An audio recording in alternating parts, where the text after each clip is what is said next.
Hola, ¿qué tal? Bienvenidos a Empodérate de Chicanos por la Causa. It's a really awesome afternoon that we're having today and welcoming a new guest. Valeria, how are you? I'm pretty good, pretty good. I love, the weather now. It's getting nice and cool. So definitely something to look forward to for sure. And then, the holidays are right around the corner as well. Yeah, they will be here by the time this episode comes out. Yeah, we're shooting it a little bit early. Right? Yes, for sure.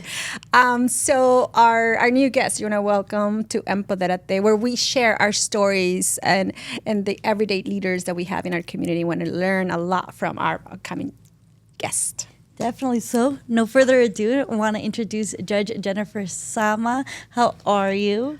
I am doing amazing, and I am so glad to be here.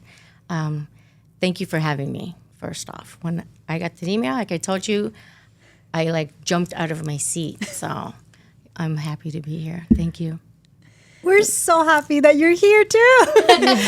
We were talking with Valeria, and I was like, we need to get her there to our episode, and I'm glad it worked out. So we were right before we started recording. We already kind of started with the interview. Tell us a little bit about your upbringing in Maryville. Yes, born and raised Maryville.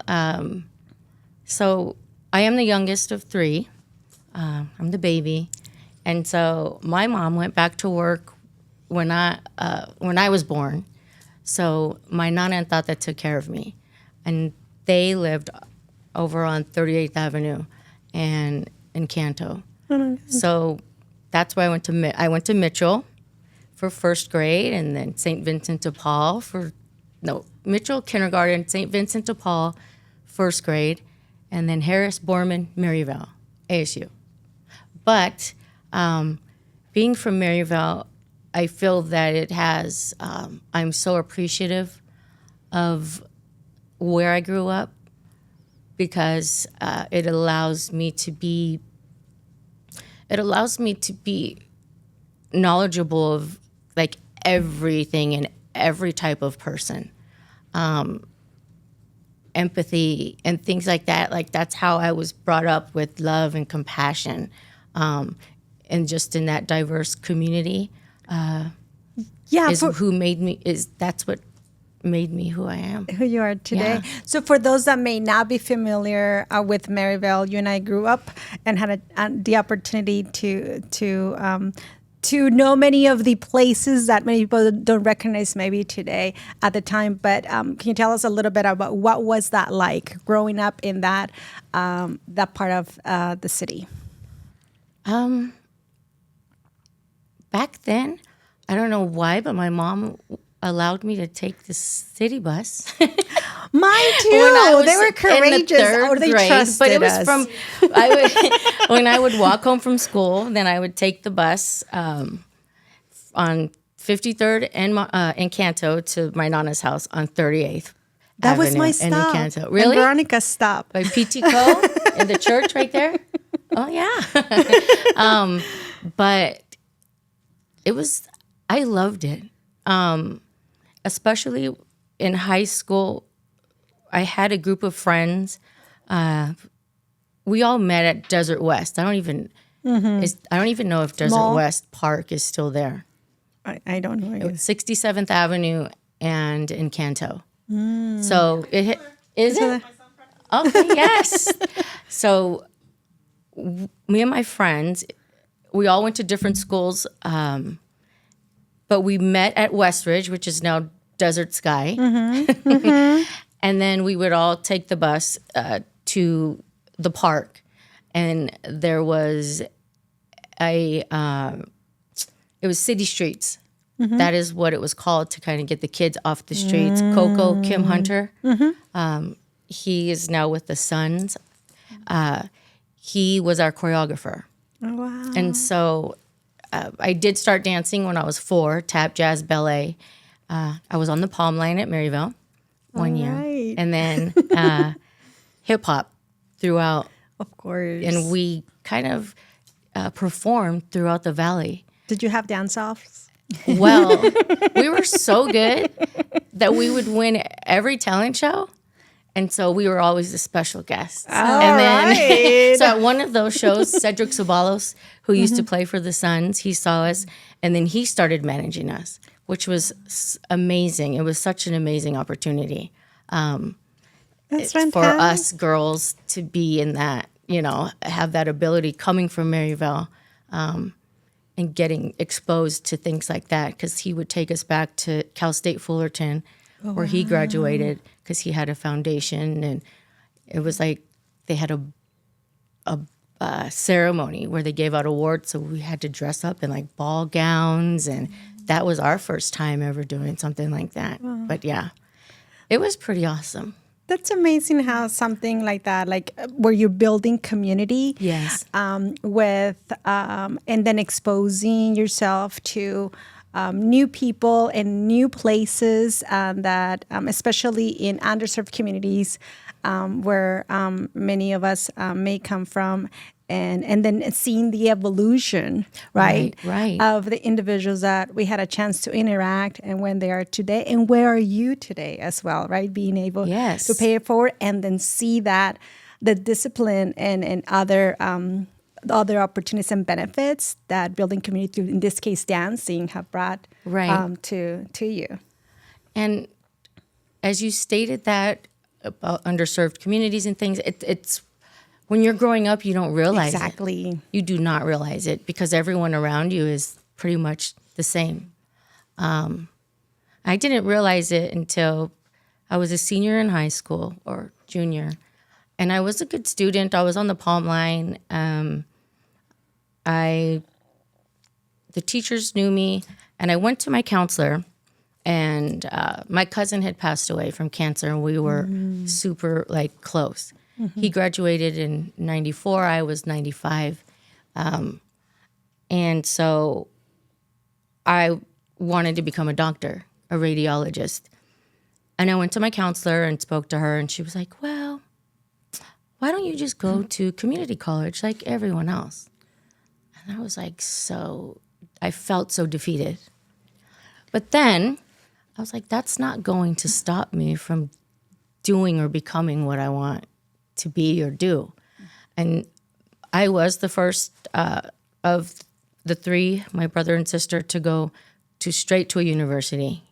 Congratulations. And my mother, she didn't know what she was doing. We were at the financial aid office. We were trying to register, and it was like the last month. And I got in, but I think I hear that. I've heard that story before, especially from a lot of Latinas, like very powerful.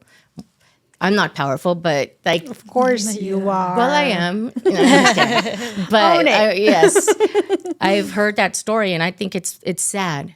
And that's why I'm happy to be here, because I think young girls that look like us need to know, or should need to know, that anything and everything is possible. Because where I'm at right now, I didn't know it was possible. And it is crazy that you continue to hear stories like that, right? Where one individual who is meant to help you guide to reach your potential can limit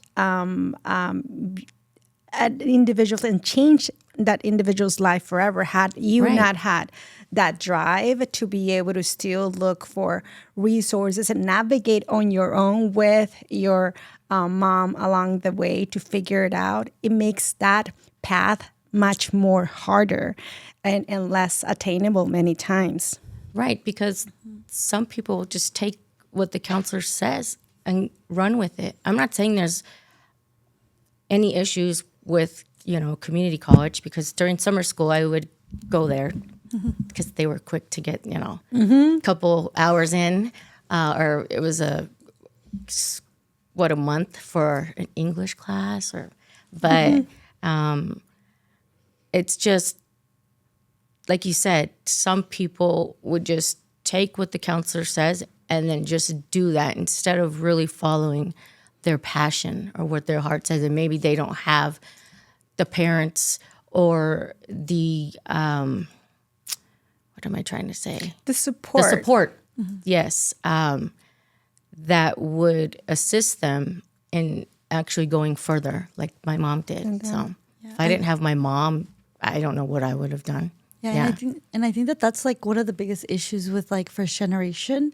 You don't really know who to look up to or who to guide you. You know, my dad, he went to college, but he went to college in Mexico, so he had no idea how to get into college in the U.S.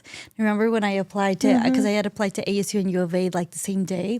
My first college application, I remember I cried because I'm like, what if I get rejected because I didn't turn it in correctly? Like not because of my grades, but what if like I accidentally lied and they're like, oh, like, you know, this is kind of like not fraudulent, but like fraudulent. Like, I didn't know who to turn to. And it was the same like with counselors and stuff.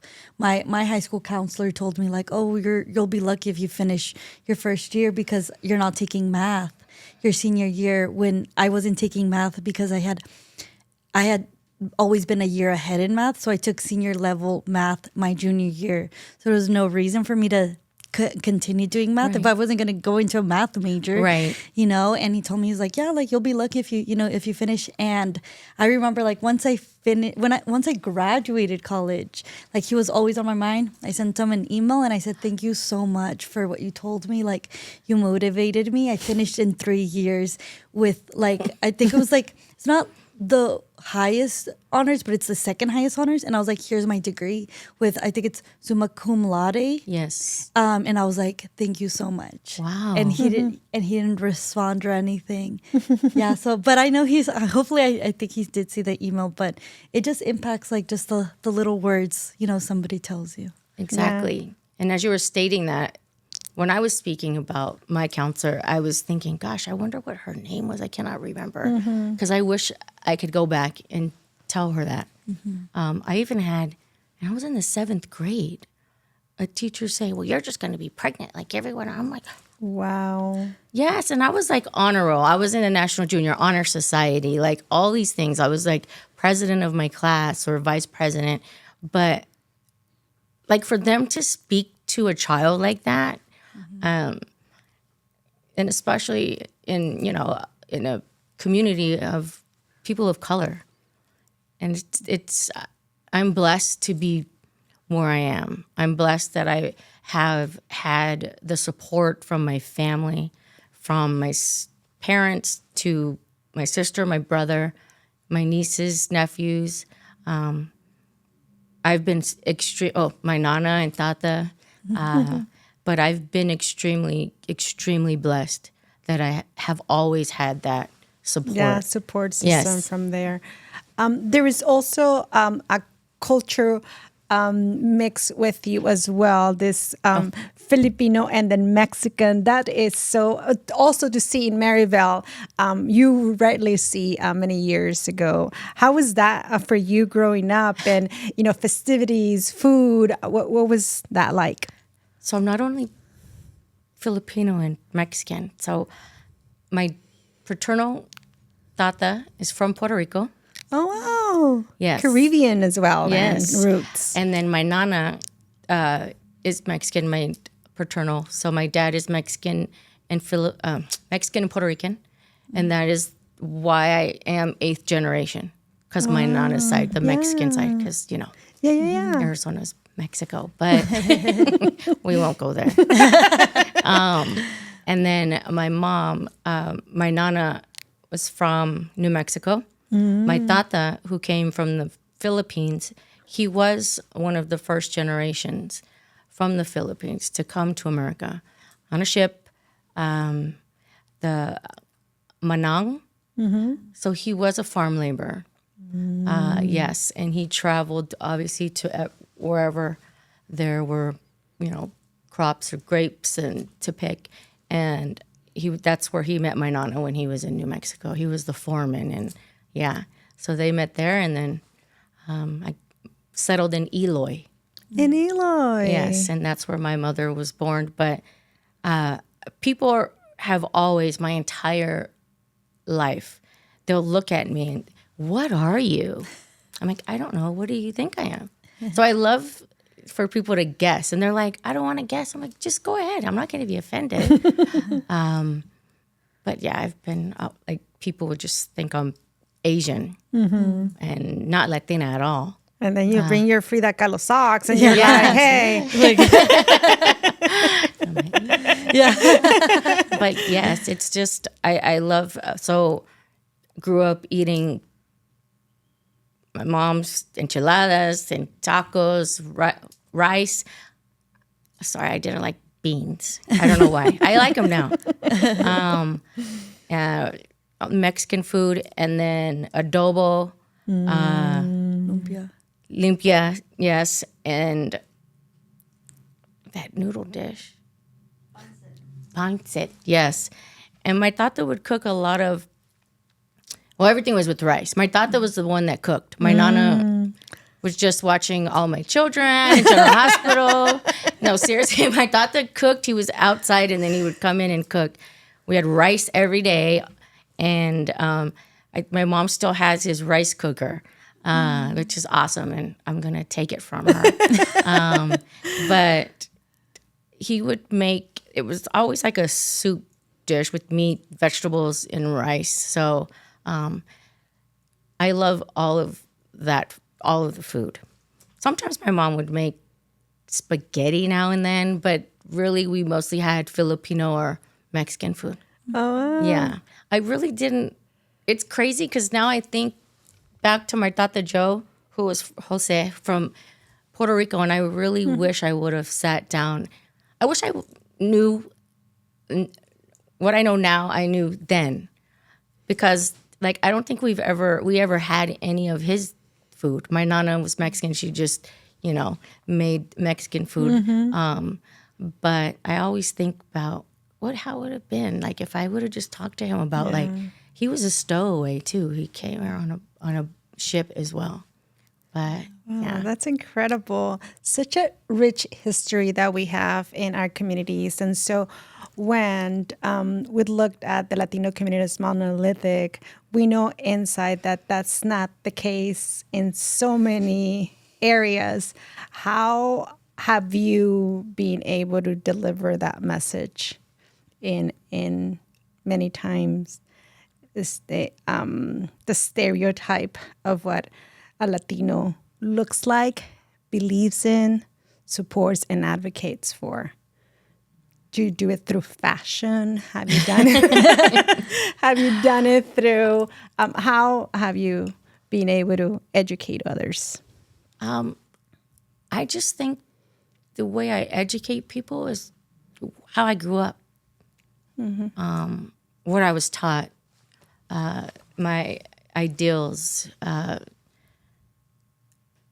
It's amazing now, and I love it. Like how everyone is embracing the culture, right? The Latina culture. There's everything like Frida socks, and I'm like online buying everything. But even when I'm on the bench, I know people will look at me like, "Wow, she's the judge," and just to, not just as a Latina, but a woman of color, to have that empathy, that compassion,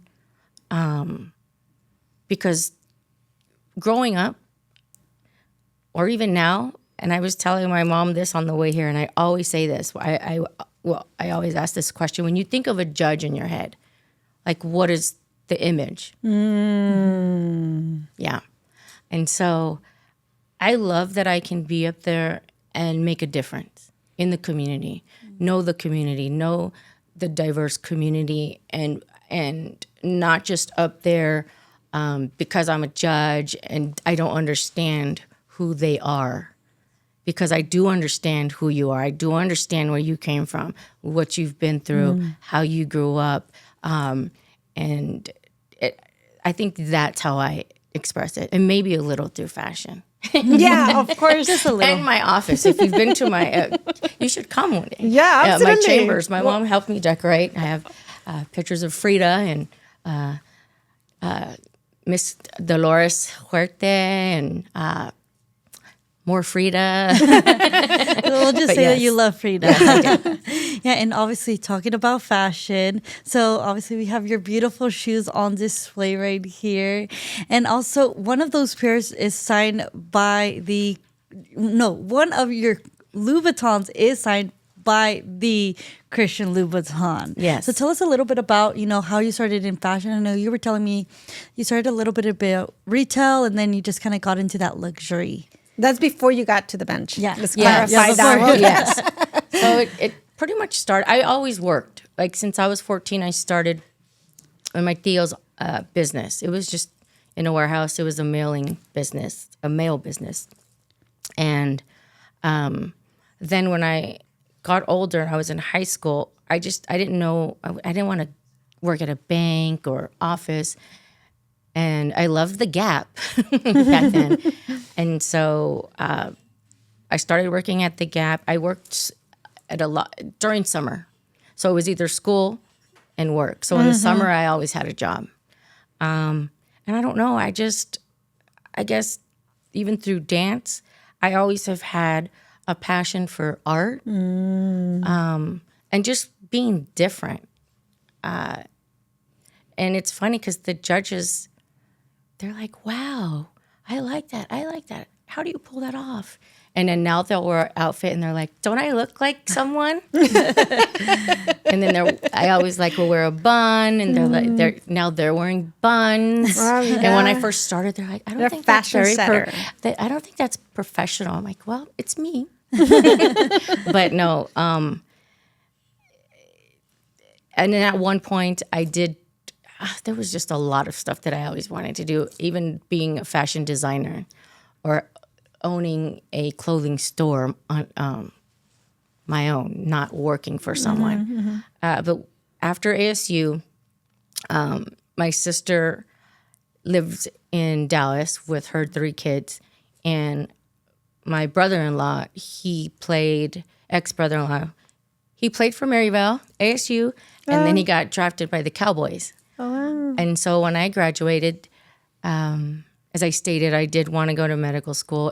ASU did not have a medical school. It was U of A, which I did get accepted. I had my dorm in the last month. I said, I can't go. It's too far. I got scared. Really? Yeah. But anyway, so. You're like, it's too far from Maryville. Yeah. So I went there and she was like, just come and you can be our nanny while you finish, the classes that you need to take. And it was the first time I was on my own, really. And I guess I was having I had fun. I was going to the Cowboy games and, things like that. But no, I changed my major. I was going to get a master's in fashion merchandising. And I always knew that I just wanted to do something to help people. I dabbled in a few things in fashion. I love fashion, but it wasn't something that gave me a sense of Purpose? Purpose, yes. And the position I'm in, and as we were talking before, no, I don't know if anyone knows that this position is available. You can run for this position. Tell us more. What is, how do you get I don't there? want anyone to run against me, so. I am up for re-election next year. But no, so Mary Rose Wilcox, my dad was very well known in the community downtown. That's where he grew up. And his good friend, may you rest in peace, Armando Gandaria. He was the JP, and he passed away. And so Mary Rose Wilcox was in the community like, who is there? And my dad's name kept coming up.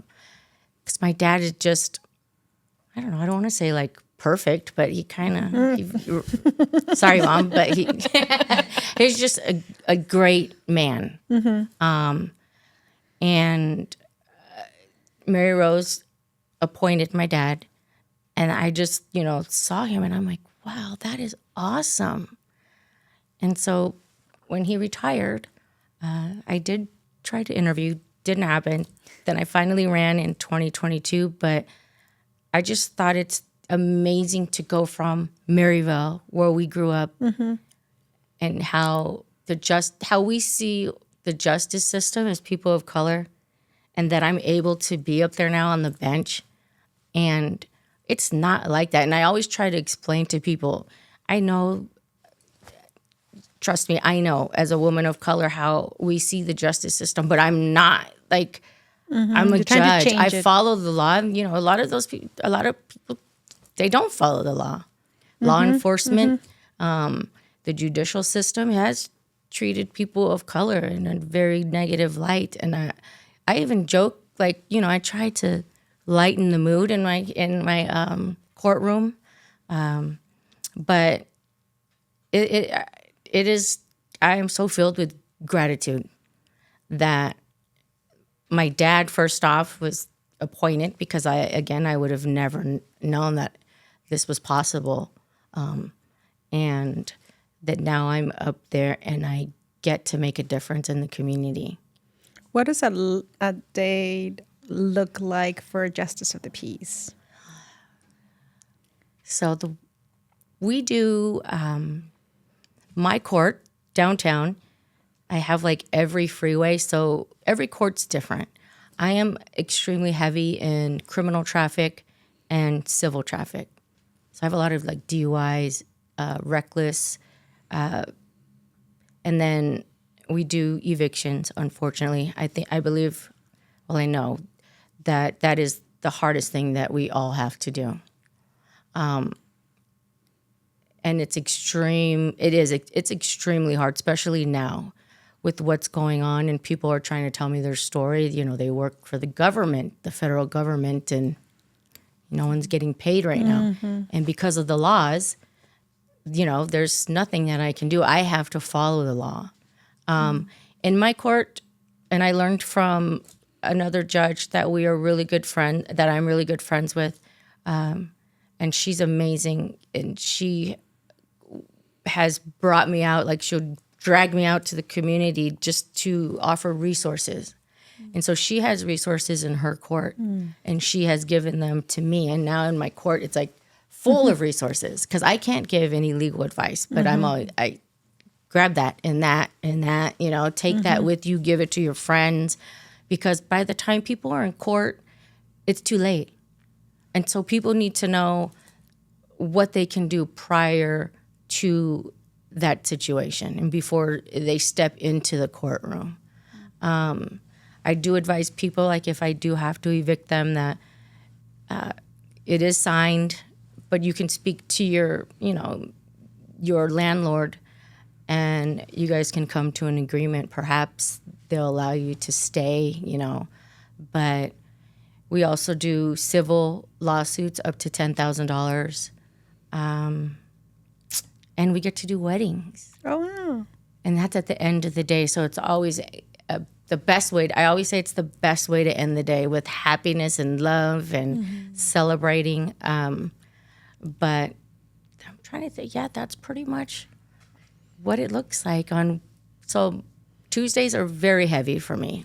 I am there all day. Oh, and we do orders of protection and injunctions against harassment. So that's another thing that we do.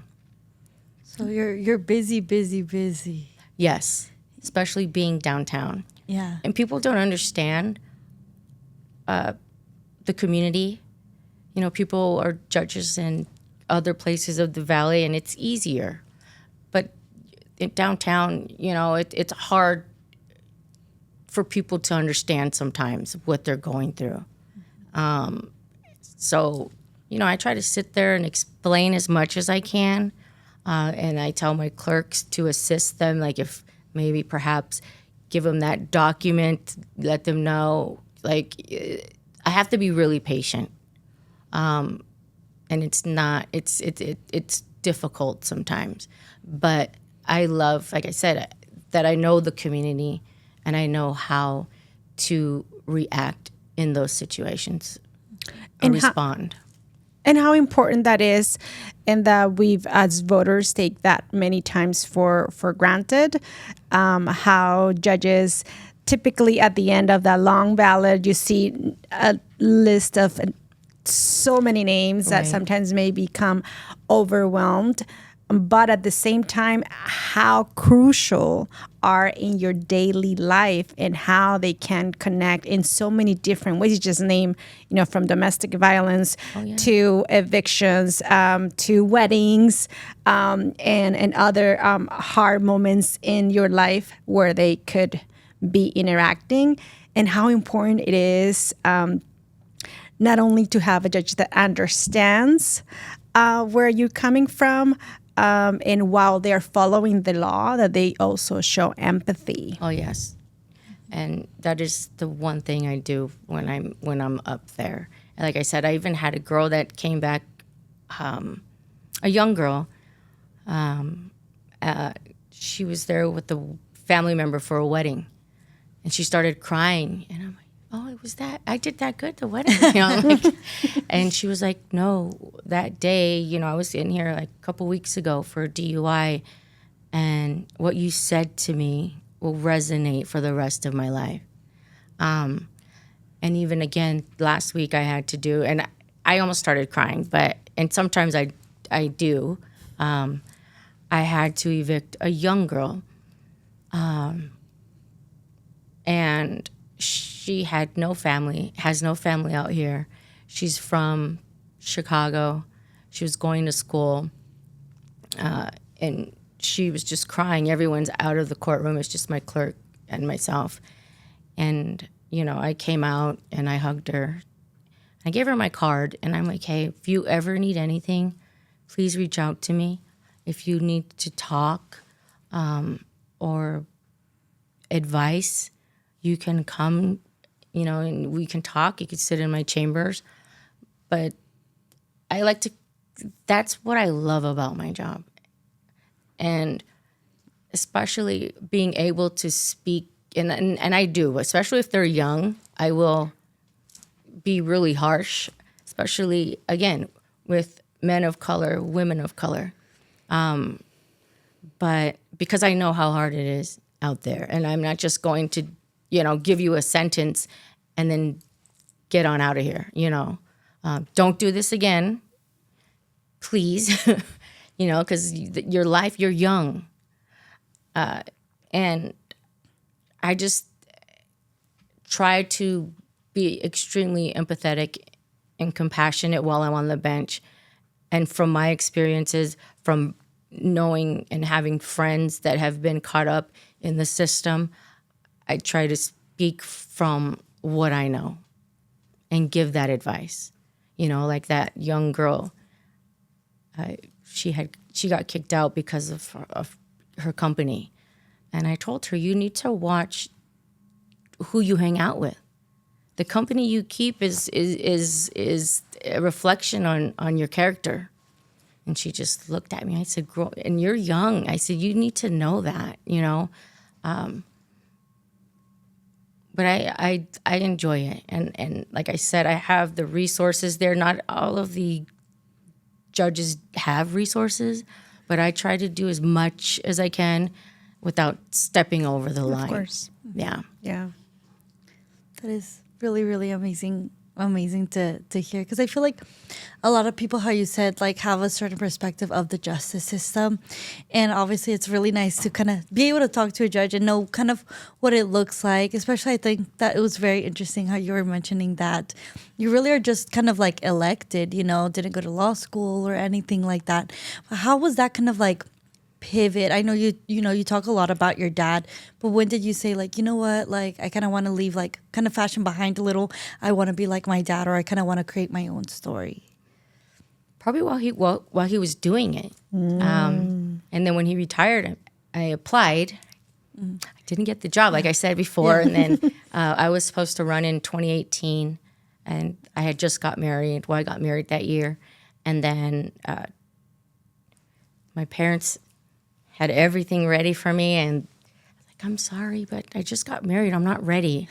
So they were so disappointed in me. And so in 2022 came about, they didn't believe that I was going to run. They were like, well, you get all of the stuff and then we'll help. But it was the moment I saw my dad, like, put the robe on. It was just awesome to know. Like I said, I don't know I know my dad's compassionate, but he is a man. But being up there as a woman and a woman of color, it's different to have. We have, that we have that compassion and the empathy that I don't think men are willing to express or show.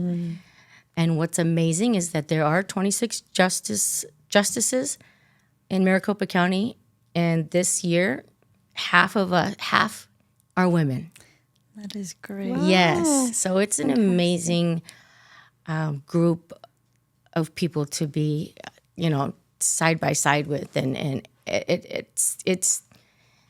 I really do enjoy it. Like I said, I have so much gratitude for where I am, and my mom was my dad's campaign manager for 2 elections, and he won both. Nice. She was mine. Good record. And she is again. There you go. So, yeah, she's really good at getting out there. And, yeah. So, getting those votes in. she was always taking me to, when I was little, to campaign events with Ed Pastor. And, like, I still remember going marches and doing this and that. So, yeah, I don't know. I don't even have any words to describe, but I just love where I'm at and how I'm able to reach and speak to the community in my position. That's Very, fantastic. very cool. And obviously you talk a little bit, or not a little bit, a lot of it about you being part of Maryville and kind of your journey. What is maybe like a piece of advice you hope that you would give a high school student in Maryville, maybe not just, a woman of color, but really anybody that's kind of, hoping to dream bigger than they thought? Never give up. Anything is possible. Do not let anyone tell you what you can or cannot do, because the power inside of you is greater than anything that someone sees you as, perceives you as, and tells you what you are.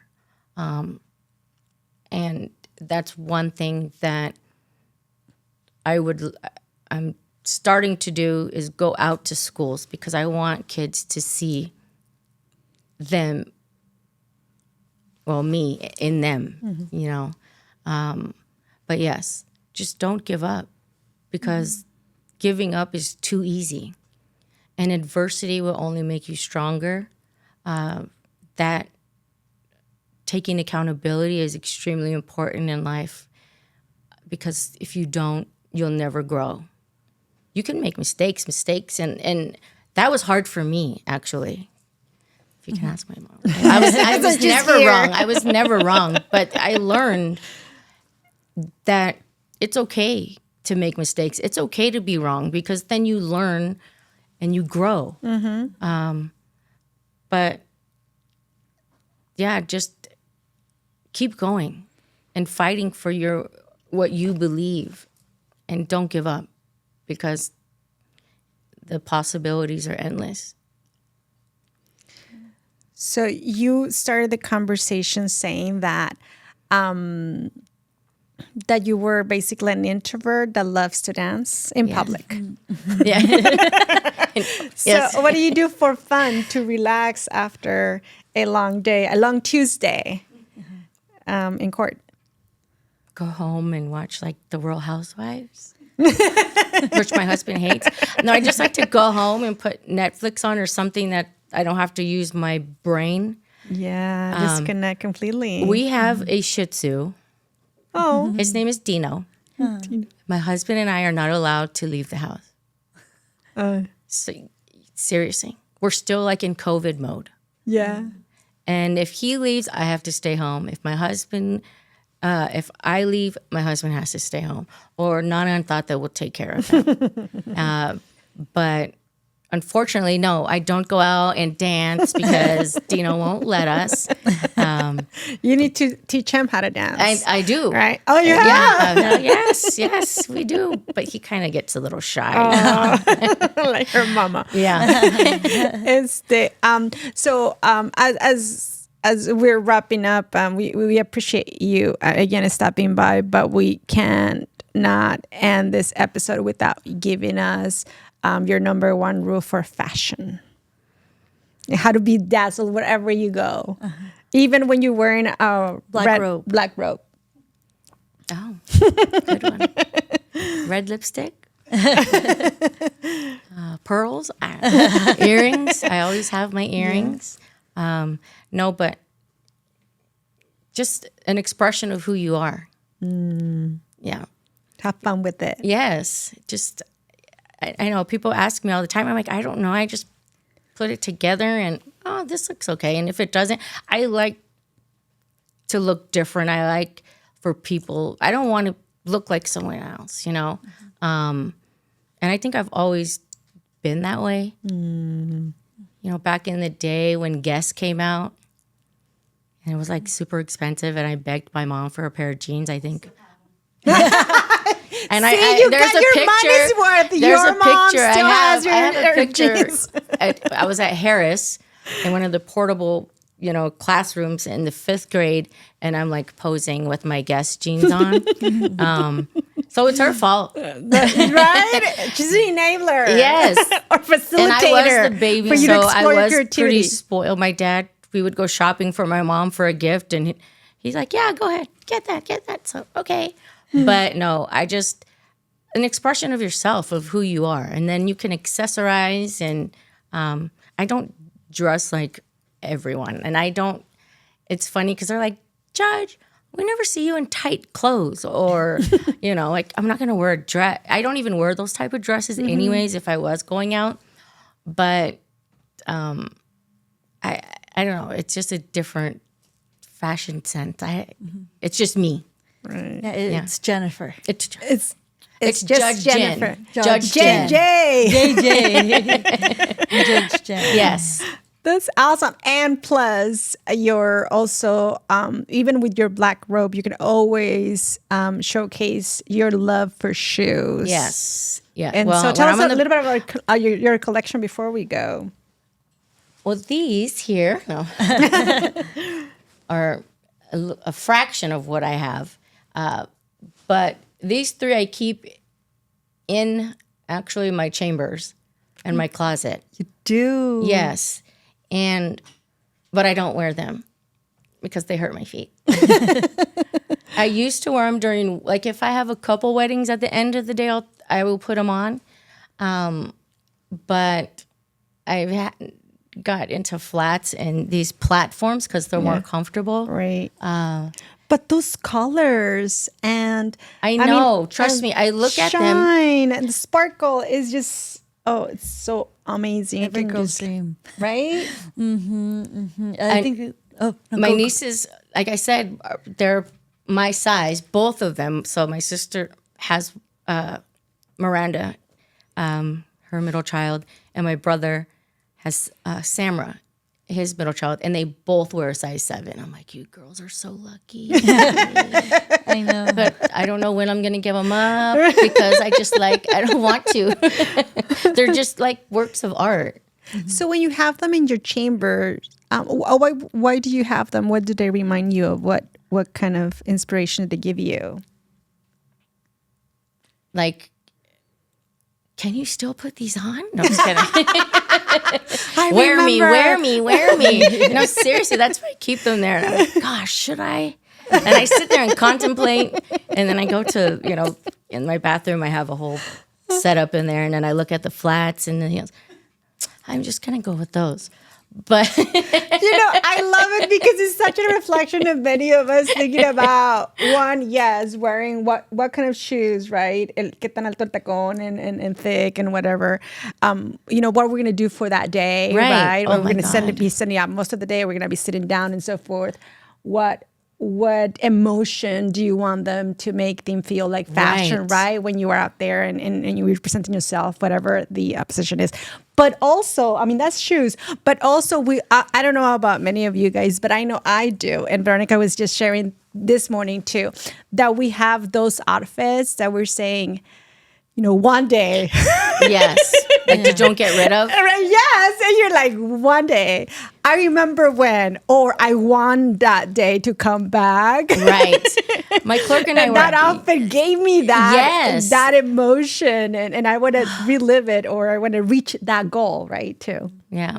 It's a reminder I try of to get goals. rid of my stuff, but there are a couple things that I do hold on to. And it's funny that you say that because my clerk and I were in the courtroom the other day, and she was like, gosh, Judge, remember when you were like 20, 25 and you thought you were like not the right size? And I'm like, I know. And then you look at pictures and you're like, oh my God, I could have worn anything. And you thought you were just so insecure about your body. And now you're like, oh, I wish I didn't think that way. And that's another thing when you brought up clothes and how you feel that day. Yeah. My husband, he gets so upset with me because I will sometimes change like 5, 6 times because it doesn't fit my Right, my vibe mood. that And day. people don't understand that. They plan their outfit the day before, and I'm like, how do you do that? No, because then you put it on and you're like, no, it's not. yes. Whatever happened the night before, it's not the same in the Thank morning. you. That's the And same nobody thing. understands that. I'm glad you do. No, that's what happened to me today. Because I was like, I'm going to wear this dress. And I have it right there. I have it hung. Because I said, last night, I said, this is going to be so cute for tomorrow. And then I woke up this morning, got changed. And then I looked at it. I said, that's not a cute dress. It just doesn't go. No, like with what that's just not me right now. So I was like, okay, I'll put on this outfit. And I was like looking, I was like, it's gonna have to do. But yes, sometimes I'm like, ooh, I want to play fashionista. Sometimes I'm like, I'm not in a fashionista mood. Right. Yes. It's a reflection. I love Yeah. it, of how we want our day to start, or how we want to help our date to begin. Right. Because sometimes we need a little extra push for that day, and sometimes the color or how it makes us feel or fit. It really, The fit, yes. it really And I makes- love sneakers too. I have tons it's a of really good- sneakers. I'm a Jordan fan. Oh. So I did play basketball. That was the only sport I played. Wow, Yeah. So, that's amazing. but yeah, that's just fashion is just. Any last recommendation before we go for the end of 2025 and the holiday season? How do you celebrate? Well, you might make me start crying. And I don't want to, but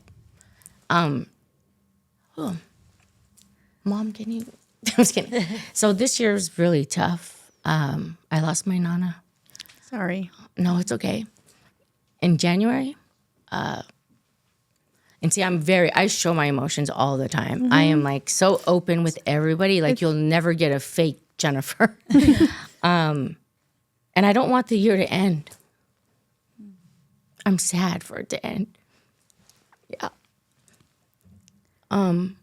But I'm joyful because I know she's with me every day. Sorry. You guys made me cry. But I have been thinking about this the past couple months. I'm like, oh my God, why is it already November? I don't want this year to end. But as I stated, I know she's with me. She'll always be with me. She's helped me come this far. And I am joyful. And I hope I better win too next year.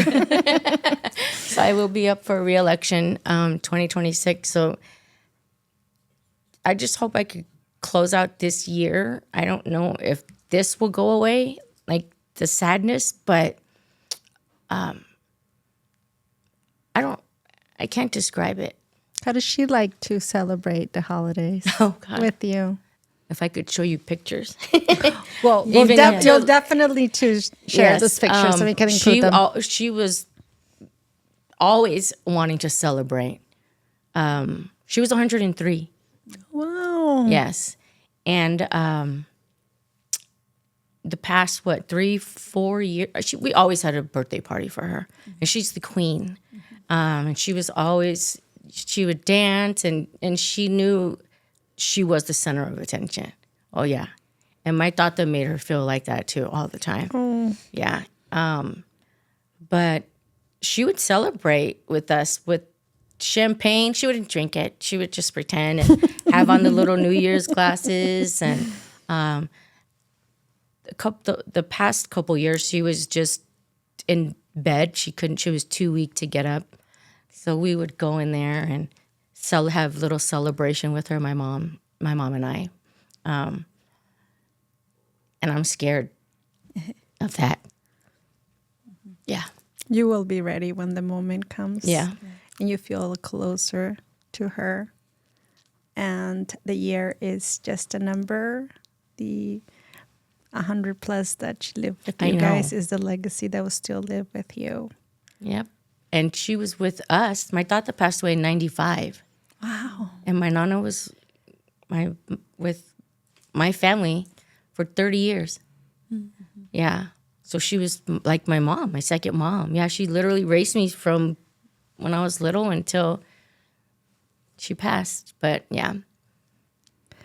Well, thank you for sharing that. But I will have some champagne for sure. Yes, there we go.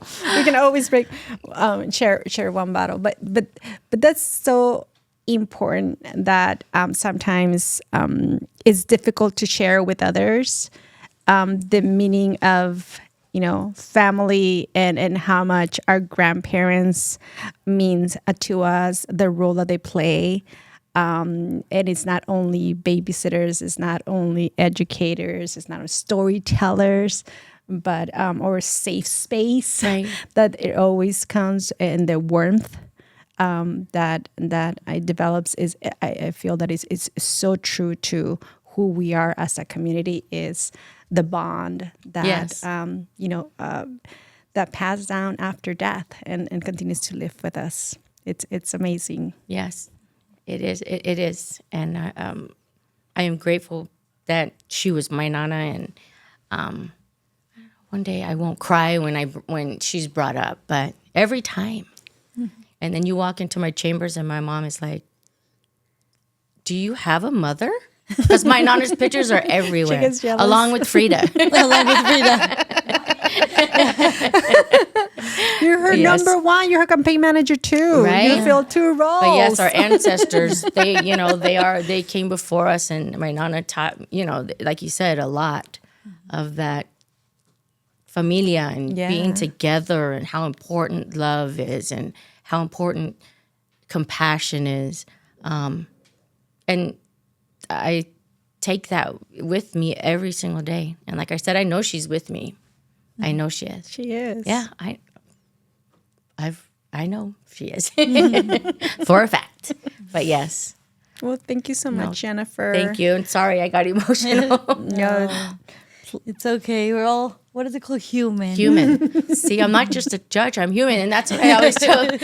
When people come in, I'm like, I know you're scared. This is court. But I'm not like that. I'm going to crack jokes. You can just relax, take a deep breath. And I will crack some jokes and they'll laugh. I just like to make it easy. Yeah, break the tension. Break the tension. And because everyone is so nervous when they first come in. Mm-hmm. And I am a human. And that's why I say I'm human just like you. This is just my job. I'm a judge. So don't get in trouble again. Especially you Dodger fans. Oh my gosh. No, honestly, every time someone comes in, it's a joke. But every time someone comes in for like trespassing and anything that has to do with the stadium or the ballpark, the first thing I ask them, "Are you a Dodger fan?" And they're like, "How did you know?" You're from LA. I had one yesterday. He just started laughing. I said, "Can you pass this on to your friends?" Especially right now, they're on a high with their back to back. So they're right now. You cannot tell them. Look at them anyway. I made the mistake at Game 7. What was it, like 2 days ago? Mm-hmm. I was like, "Oh, go Blue Jays!" Oh, I thought I was about to get killed or something. They're very loyal fans. They for sure. are. Oh, yes, But yes. the Arizonian ones are different. The ones that don't have any ties to LA or anything, but somehow love LA. Yeah. Mírala, también la mamá. Diamondbacks. Well, thank yes. you so much, Jennifer, Oh, thank for you sharing for your having story and being candid with us, and for making such a huge impact in the community Thank every you. day. Thank you for what you guys do as well. This is an amazing platform, and thank you for this opportunity. Thank you. Awesome. Thank you. Happy holidays. We'll see you next time.